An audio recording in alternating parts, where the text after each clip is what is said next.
In the next part of our preparation for going on a global encounter trip, a mission trip, is really talking about stereotypes. Easy for us to begin to label an entire country, an entire people group by the one or two that we've met. Maybe somebody came here and stayed with you in your home. They were an exchange student, and you are basing your opinion of the entire culture based on the one student you had in your house. Maybe you saw a story on the news of someone from another country or another culture, and now because you've been armed with that information about that one person or that one incident, now you act like you know everything about all the people in that country or culture. And that's what we call a stereotype. When you take one example or a sample, and you're assuming everyone is just like that. Kind of a way to make the point is to look at the stereotype of Americans. Did you know that people around the world assume that everything they've seen on TV and the movies about American youth, teenagers, is true? They don't always have this picture of American teenagers. That's like our group. That's us. We love to take selfies and hang out with our friends, and we do fun things, and we wear kind of cool clothes. But that's not what they imagine we're like. Sometimes they think that American teenagers have a bit of an attitude. Now, do you know some that have attitude? Of course you do. But do all teenagers have that kind of obnoxious attitude and are rebellious? No. They also will sometimes think that Americans are just rich, spoiled brats, shopping in Beverly Hills, getting the best of everything. Are there some teenagers like that? Sure. But does that describe your team and everybody that you know in your little group? Not always. Sometimes they think that American teens are just out looking to make some trouble. They're mischievous. They're always getting into trouble with the law. And are there teenagers like that? Yeah, there are. But does that represent all of us? And then unfortunately, they think that American teenagers can be just weird, just really different, just out there in everything they believe and do. And yes, there are some teens like that. But does that represent your team? No. You see, Americans have a reputation around the world. We have a stereotype. And when we come to visit them, we can either prove that the stereotype is correct, we can act like that. We can act like spoiled brats. We can act like we have an attitude. We can act like we need the best of everything, or we're going to do some things to be mischievous and trouble. We're going to be strange and weird. We can be all those things and prove their stereotype right, or we can say, hey, not all American teenagers are like that. Christian teenagers, we're not all like that. So we're going to represent Jesus in the best way possible. Some things that the world thinks about you as you're getting ready to come, some of the stereotypes you need to be aware of and say, am I like that? Do I want to show that or portray that when I go to this culture? So here are some of the words that they use to, a lot of places around the world use to describe us. And I want you to be thinking, making a list of whether this is a positive thing or a negative thing. Maybe even think about whether this is typical in the world and is it typical in the church. Is it you or someone in your group, or no, not at all? So think about those and then we'll talk about them at the end. Most people would describe Americans as optimistic. We have this can-do attitude. We can do anything. They also think we're outgoing and friendly. Is that a positive thing? Or could that be a negative thing, to be outgoing and friendly? We're informal. Sounds kind of cool. We're informal, we're just casual. Or is that considered to be disrespectful? We're often considered to be loud and rude and boastful, immature. Yeah, we can be. We are often the loudest people in the airport and the loudest people on the street when we walk around another country. We're hardworking. Is that a positive thing, or could that be a negative thing?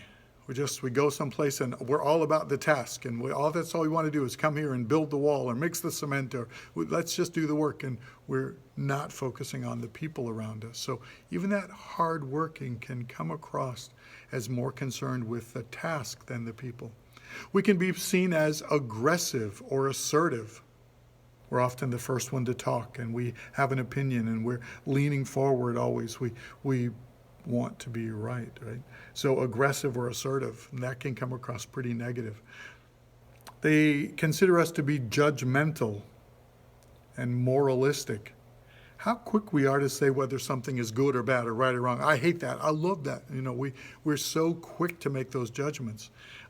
In some situations, that can be very good. In others, and especially other cultures, that can come across in a very negative way. We're often seen as extravagant or wasteful. Drink water from a paper cup, and the first thing you do is what? Crumple it up and throw it away. Only use it once. It's disposable. And so we're considered extravagant. Whenever there's a need, pull out the wallet and see if money can solve the problem. And sometimes that comes across a little hurtful. We're confident. We have all the answers. Yeah, that's me, right? A lot of us, oh, I know how to do that. Oh, my dad does that. We just seem really confident. We're ignorant of other countries. And so that's probably the truth for most of us. We go to another culture, we really don't know who the president is, or how their government works, or what their history has been, and who had invaded their country before, and what their values are. We're often ignorant of those things. We just know a little bit about our own country.